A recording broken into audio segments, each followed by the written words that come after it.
Hi everyone and welcome back to my channel. So in today's class we are going to make our mini project which is to make a real time age calculator. Age calculator में basically हम करने क्या वाले हैं now जैसे कि name हमको suggest कर रहा है कि हम एक एज कैलकुलेटर बना रहे हैं इट मीन्स कि सबसे पहले तो हम क्या ले सकते हैं जो भी हमारे यूजर की बर्थ डेट है हम उसको इनपुट में लेंगे एंड जो भी हमारी करंट डेट है हम उसको ले लेंगे। ठीक है, अब इन दोनों के बीच में जो भी हमारे पास डिफरेंस होगा दैट इज द एज, जो भी हमारे पास करंट एज होगी। नाउ यहाँ पर बेसिकली अगर हम देखें तो हमको बर्थ डेट से करना है, हमको करंट डेट को एक्सेस करना है। तो यहाँ पे हम एक बहुत इंपॉर्टेंट मॉड्यूल के बारे में पढ़ने वाले हैं सबसे पहले, which is our date time module.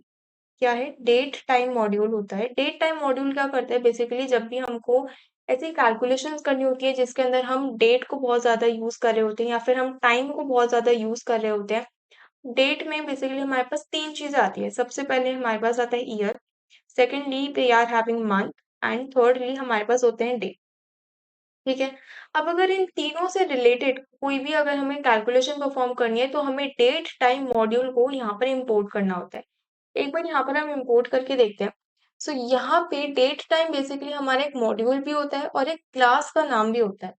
अब यहाँ पे इसको समझना बहुत ज्यादा इंपॉर्टेंट है। बेसिकली व्हाट हैपेंस कि हमारे पास पाइथन में different different inbuilt modules already present होते हैं। तो हमारे मॉड्यूल्स के अंदर होते हैं क्लासेस, उन क्लासेस के अंदर होते हैं हमारे पास फंक्शंस जिनको हम यूज कर सकते हैं। अभी तक हमने रैंडम मॉड्यूल की बात करी है।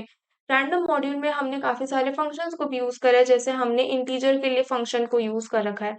हमने जैसे टाइम मॉड्यूल को भी हमने यूज करा है जहाँ पर हमने स्लीप फंक्शन को यूज कर रखा है, हमने उसका देख रखा है कि क्या काम होता है, किस तरीके से काम करता है। वैसे ही हमारे पास एक मॉड्यूल होता है जिसका नाम होता है डेट टाइम मॉड्यूल।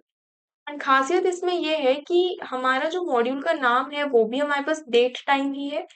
जो हमारी क्लास का नाम है जो कि हम इस पर्टिकुलर मॉड्यूल से इनहेरिट करते हैं, इस पर्टिकुलर मॉड्यूल से हम यूज करवाते हैं, that is also date time. तो हमारे पास मॉड्यूल का नाम भी डेट टाइम है एंड क्लास का नाम भी डेट यहाँ पर हम इसके फंक्शंस को यूज कर कर जो भी कैलकुलेशंस हमको परफॉर्म करवानी है in order to find out the correct age, वो हम यहाँ पर परफॉर्म करवा सकते हैं। तो सबसे पहले अपने फ्रॉम डेट टाइम मॉड्यूल में से अपन इनहेरिट कर लेंगे। यस, ये हमारा सबसे पहले डेट टाइम मॉड्यूल हो गया। उसके बाद इसमें से हम इंपोर्ट करवाना चाहते हैं एक क्लास को, और उस क्लास का भी क्या नाम है, उस क्लास का भी हमारे पास डेट टाइम ही यहाँ पर नाम हो जाएगा। अब यहाँ पर हमारे पास फर्स्ट में तो ये प्रॉपर्ली ग्रीन शो हो रहा है, लेकिन सेकंड में थोड़ा सा फेड आउट शो हो रहा है। ऐसा क्यों हो रहा है? क्योंकि हमने मॉड्यूल के अंदर की क्लास को तो यूज कर लिया, लेकिन उस क्लास के फंक्शंस को हमने यूज नहीं किया अभी तक। जब तक हम किसी भी क्लास के फंक्शंस को यूज नहीं करते तो वो थोड़ा सा फेड आउट रहता है। ठीक है, नाउ इसको स्टार्ट करते हैं। स्टार्ट करने से पहले देखो, सबसे पहले मेरी प्राइम रिक्वायरमेंट क्या है कि मुझे पता होना चाहिए कि यूजर की बर्थ डेट क्या है। यूजर की मुझे बर्थ डेट पता चलेगी एंड देन हमारे पास करंट डेट हम एक्सेस कर सकते हैं using the functions of date time class. उन दोनों को अगर हम यहाँ पर सब्ट्रैक्ट करते हैं, डिफरेंस कैलकुलेट करते हैं, तो हमारे पास एज यहाँ पर basic idea behind this project. तो सबसे पहले बर्थ डेट को फाइंड आउट करने के लिए एक वेरिएबल बना लेते हैं। Let's say birth date input नाम से हम एक वेरिएबल बना लिया।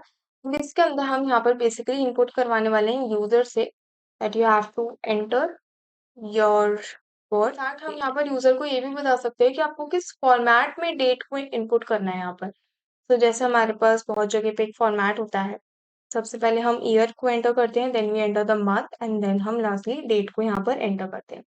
ठीक है, सो हम यूजर को बता सकते हैं कि आपको इसी फॉर्मेट के अंदर अपनी जो डेट है वो यहाँ पर इनपुट करवानी है। Give some space and yes. ठीक है, यहाँ पर अब हमने क्या करा, हमने यहाँ पर जो करंट डेट है उसको यहाँ पर इनपुट करवा लिया।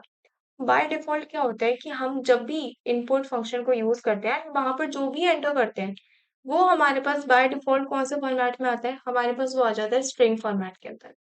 ठीक है, लेकिन हमने ये भी पढ़ रखा है कि स्ट्रिंग में हम कोई भी ऑपरेशन यूं ही परफॉर्म नहीं कर सकते। जैसे अगर मुझे स्ट्रिंग के अंदर ऐड करना है, जैसे मेरे पास कोई स्ट्रिंग है हेलो, इसके अंदर अगर मैं 1 2 3 ऐड करवाना चाहूँ तो मैं इसको ऐसे ही ऐड नहीं कर सकती। मुझे ये मेक श्योर करना पड़ेगा कि मेरी जो सेकंड है, जो नंबर मैं ऐड करवाना चाहती हूँ that is also a string. लेकिन यहाँ पर जब हम परफॉर्म करवा रहे हैं अपनी कैलकुलेशंस को, तो यहाँ पर जब भी कैलकुलेशंस करते हैं तो वो हमेशा न्यूमेरिकल फॉर्मेट के अंदर होती है। हमारे पास वो कभी भी स्ट्रिंग फॉर्मेट के अंदर नहीं होती है। तो इसीलिए यहाँ पर हमको क्या करना पड़ेगा, यहाँ पर यूजर ने जो यहाँ पर डेट इनपुट करी है उसको हमको कन्वर्ट करना पड़ेगा स्ट्रिंग से अपने ऑब्जेक्ट के अंदर। ठीक है, अब यहाँ पर हम एक फंक्शन को यूज करने वाले हैं।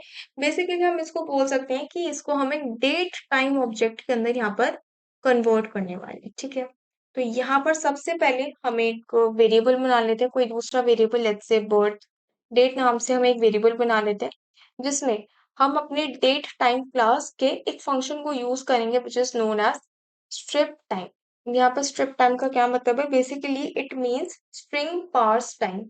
It is used to convert our string into a date time object. Date time object के अंदर convert करना क्यों जरूरी है, उसको भी यहाँ पर सबसे पहले देखते हैं। जैसे कि अभी हमने बात करी कि यूजर क्या एंटर कर रहा है, यूजर एंटर कर रहे हैं स्ट्रिंग यहाँ पर, लेकिन हम कभी भी डेट की कैलकुलेशंस डायरेक्टली स्ट्रिंग पे परफॉर्म नहीं करवा सकते। क्यों नहीं करवा सकते? क्योंकि यूजर ने क्या एंटर करा, फॉर एग्जाम्पल उन्होंने कुछ इस तरीके की डेट यहाँ पर एंटर करी है, और मुझे अगर इसमें से ये ईयर एक्सट्रैक्ट करना है तो मैं वो ऐसे ही नहीं कर सकती। Why? Because it is a string. ये एक स्ट्रिंग फॉर्मेट को फॉलो कर रही है, एंड इसके अंदर भले ही नंबर्स लिखे हुए हो, भले ही टेक्स्ट क्यों ना लिखे हुए हो, लेकिन वो पार्ट क्या है, वो एक स्ट्रिंग का ही पार्ट है, तो हम उसको डायरेक्टली एक्सेस नहीं कर पाएंगे। इसीलिए हमको इसको डेट टाइम ऑब्जेक्ट के अंदर कन्वर्ट करना पड़ेगा। जब भी हमको एज कैलकुलेट करनी होती है, या फिर कभी भी हमको डेज में डिफरेंस कैलकुलेट करने होते हैं, या फिर मंथ्स में कैलकुलेशंस करनी होती है, ईयर्स में कैलकुलेशन करनी होती है, तो उसके लिए हमको सिर्फ एक चीज की जरूरत पड़ती है, and that is our date time objects. Date time objects में आपको स्ट्रिंग को कन्वर्ट करना पड़ता है यूजिंग द फंक्शन स्ट्रिप। सबसे पहले तो हम अपनी उस स्ट्रिंग को पास करेंगे जिसका फॉर्मेट हम यहाँ पर चेंज करवाना चाहते हैं। तो मैं अपनी बर्थ डेट इनपुट का यहाँ पर फॉर्मेट चेंज करवाना चाहती हूँ, बर्थ डेट इनपुट। ठीक है, सबसे पहली स्ट्रिंग हमारी ये हो गई। सेकेंडली हम वो फॉर्मेट पास करते हैं जिसमें हम चाहते हैं कि हमारी ये स्ट्रिंग कन्वर्ट होकर आ जाए। जैसे हमारे पास हमने ये वाली एक पर्टिकुलर डेट ली है जो कि हमने स्ट्रिंग फॉर्मेट के अंदर ली है। अब मैंने यहाँ पर जो फॉर्मेट दिया है that is %y, %m and %t। इसका मतलब क्या है? It is representing year, it is representing month and it is representing date. तो यहाँ पर मेरे पास किस तरीके से आएगी? 2010 04 एंड 23। ये एक स्ट्रिंग फॉर्मेट में नहीं है। Now it is a date time object, and date time object पे मैं यहाँ पर कैलकुलेशंस भी परफॉर्म करना। Let's enter our format over here. अब यहाँ पर फॉर्मेट को एंटर करने के लिए हमको इसको एक स्ट्रिंग फॉर्मेट में यहाँ पर मेंशन करना पड़ता है, डबल कोट्स के अंदर हमको यहाँ पर लिखना होता है। ठीक है, तो यहाँ पर सबसे पहले हम लिखेंगे परसेंटेज का सिंबल, एंड देन यहाँ पर y लिखेंगे। y is representing year, okay.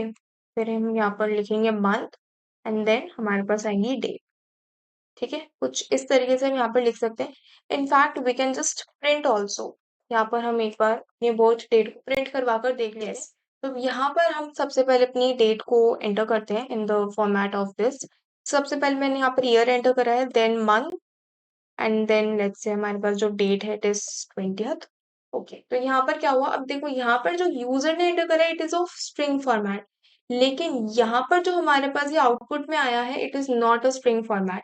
ये हमारे पास एक डेट टाइम ऑब्जेक्ट है जिसके साथ हमारे पास बाय डिफॉल्ट जो हमारे पास टाइम होता है वो यहाँ पर मिडनाइट वाला टाइम यहाँ पर शो हो रहा होता है। ठीक है, अब यहाँ पर हमने इतना काम कर लिया, इसको यहाँ से रिमूव कर देते हैं। अब जब हमने अपनी बर्थ डेट को यहाँ पर कैलकुलेट कर लिया है इन द प्रॉपर फॉर्मेट जिसमें हम कैलकुलेशन अप्लाई कर सकते हैं, तो अब हमारे पास टाइम है करंट डेट को कैलकुलेट करने का। देखो हमने यहाँ पर फर्स्ट स्टेप तो फॉलो कर लिया कि मुझे बर्थ डेट लेनी है, अब यहाँ पर मुझे करंट डेट भी तो लेनी है, तभी तो यहाँ पर इवैल्यूएशन पॉसिबल हो पाएगा।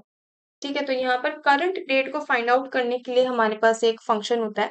सबसे पहले एक वेरिएबल बनाते हैं करंट डेट के नेम से, जिसमें हम करंट जो कि बेसिकली जो आज की डेट है वो यहाँ पर सेव हो रही होगी, एंड आज की डेट के अकॉर्डिंग ही हमारी कैलकुलेशंस भी होंगी यहाँ पर। तो हम सबसे पहले अपनी क्लास को एक्सेस करेंगे, एंड उसमें हमारे पास एक फंक्शन होता है नाउ नाम से। ठीक है, यहाँ पर हमारे पास आ चुका है। नाउ नाम से जो फंक्शन होता है ये बेसिकली क्या करता है? It construct a date time from time function and optional time zone information। तो बेसिकली ये हमको जो करंट डेट होती है, जो आज डेट है, यहाँ पर हमको वो प्रिंट करवा कर देती है। Calculate the age difference over here. हमने बर्थ डेट कैलकुलेट कर ली, हमने करंट डेट कैलकुलेट कर ली। नेक्स्ट स्टेप आता है हमारे पास डिफरेंस कैलकुलेट करने का। तो डिफरेंस कैलकुलेट करने के लिए I can make a variable name age. Age नाम का यहाँ पर वेरिएबल बना लेते हैं। जिसमें हम क्या कर सकते हैं, अपनी करंट डेट को यहाँ पर एंटर कर सकते हैं। अब मुझे डेट से कुछ नहीं करना है, मुझे क्या करना है, मुझे वो स्पेसिफिक ईयर चाहिए, क्योंकि एज तो बेसिकली हम ईयर से ही कैलकुलेट फाइंड आउट कर लेते हैं। यहाँ पर भी हम क्या करने वाले हैं, जो हमारी करंट डेट है उसमें हम यहाँ पर सिर्फ और सिर्फ ईयर को यहाँ पर एक्सेस करने वाले हैं by using the dot year. ठीक है, यहाँ पर हमारे पास इस बेसिकली हमने यहाँ पर ईयर को एक्सेस कर लिया। इसमें से मैं क्या माइनस करने वाली हूँ, अपने बर्थ डेट पे जो ईयर है उसको। ठीक है, यहाँ पर हमने दो चीजें करी। सबसे पहले हमने अपनी बर्थ डेट को इनपुट करवाया यूजर से, उसको हमने एक डेट टाइम ऑब्जेक्ट के अंदर चेंज करवाया। हमने करंट डेट ली जिसमें हमारी वैल्यू यहाँ पर स्टोर्ड है। तो करंट डेट में से हम बर्थ डेट को माइनस कर रहे हैं, and that too just year. हमने यहाँ पर सिर्फ और सिर्फ ईयर को एक्सेस करा है ताकि हमारे जो भी चेंजेस है वो सिर्फ ईयर में रिफ्लेक्ट हो जाए, और वो हमारे पास जो भी गैप आता है बेसिकली वो हमारे पास एज के अंदर यहाँ पर सेव कर आ जाए। ठीक है, ओके। ठीक है, इतना काम हमने कर लिया। लास्टली हम सिर्फ एक काम करेंगे, that is to print our age. यहाँ पर अपनी एज को प्रिंट करवा सकते हैं। In fact we can use age string over here, your age is, and then we can use the curly braces, and यहाँ पर हम एज को प्रिंट करवा सकते हैं ईयर्स। यहाँ पर हमारे पास जो भी एज आएगी उसके आगे आप प्रिंट करवा देंगे years. Okay, now let's enter. Let's say मैं 2020 एंटर कर रही हूँ with April being the month and date हम एंटर कर लेते हैं, लेट्स से 20। ठीक है, तो यहाँ पर हमारे पास प्रिंट होकर आ गया your age is 15 years. Now let's say कि हम एक बार दोबारा से इसको रन करवाते हैं। It says, let's say we are entering 2005 and month let's say February, and हमारे पास जो डेट है लेट इट बी 15। ओके, तो यहाँ पर क्या आ गया, योर एज इज 20 ईयर्स। तो इस तरीके से हमारा जो कोड है ये काम कर रहा होता है। Now there is one limitation of our code, और वो लिमिटेशन क्या है हम उसको डिस्कस करेंगे बाय द आउटपुट इटसेल्फ। तो यहाँ पर अगर मैं आपको आउटपुट दिखाऊं, जैसे मैंने यहाँ पर एंटर करा 2020, लेट्स एंटर 2005 इन फैक्ट। ठीक है, अब यहाँ पर मैं एक ऐसा मंथ यहाँ पर बेसिकली मैं एंटर कर रही हूँ जो कि अभी तक आया नहीं है। वी आर एंटरिंग अक्टूबर। ठीक है, अक्टूबर यहाँ पर एंटर करा एंड कोई भी रैंडम डेट यहाँ पर एंटर कर दी। तो यहाँ पर क्या प्रिंट होकर आ रहा है, योर एज इज 20 ईयर्स। अब देखो अभी कौन सा मंथ, मई मंथ चल रहा है। ठीक है, बर्थडे कब है, बर्थडे है हमारे पास अक्टूबर में। ये है May 25, ये है अक्टूबर 25। इट मीन्स कि अभी तक तो बर्थडे आया ही नहीं है। इसका मतलब क्या है कि अभी तक तो हमारी एज क्या होनी चाहिए थी, अभी तो हमारी एज होनी चाहिए थी 19, because we have not cross this particular हमारा बर्थडे है। तो यहाँ पर ये छोटा सा टास्क मैं आपको असाइन कर रही हूँ कि यहाँ पर बेसिकली आपको क्या करना है, यहाँ पर बेसिकली आपको एक कंडीशन चेक करनी है कि अगर अभी तक हमने बर्थ मंथ को क्रॉस नहीं किया है, या फिर अभी तक हमारी जो करंट डेट है that is not among the birth month. For example अभी हम है 5 पे, ठीक है, अभी हम 05 पे, तो 1 2 3 4 5 में जो भी हम कैलकुलेट करेंगे तो वहां पर हमको आंसर मिल जाएगा। लेकिन जब हम कैलकुलेट करेंगे 06 से, that is from June till दिसंबर, तो यहाँ पर हमारा जो आंसर है वो +1 होकर आएगा। उसको हमको क्या करना है, करेक्ट करना है, एंड वहां पर हमको करना है -1, ताकि हमारी जो एज है वो यहाँ पर करेक्ट हो। जो कि अभी हमारे पास 20 शो हो रहा था, वो माइनस होने के बाद यहाँ पर हमको 19 शो करेगा। ठीक है, तो इस तरीके का कोड आपको यहाँ पर मेंशन करना है। सो या that's all for today. This is a small homework from my side, so that आप भी इस प्रोजेक्ट पे थोड़ा सा और ध्यान दो, और यहाँ पर ये समझो कि किस तरीके से यहाँ पर हम फंक्शंस को यूज कर रहे हैं, क्लासेस को यूज कर रहे हैं। ठीक है, so yeah, that's all for today. Subscribe the channel if you are new to the channel, and don't forget to hit the bell icon. The code of this particular project will be given to you on the Telegram channel, and yes, do let me know कि आपने इसको solve किया या नहीं। Also इसका जो भी answer है वो आप मुझे कमेंट सेक्शन में लिख के बता सकते हो, so that I can check also. And if you are having any doubt in today's lecture or any of the previous lectures, do let me know in the comment section and I'll take up your doubts. Thank you so much, and I'll meet you in the next video.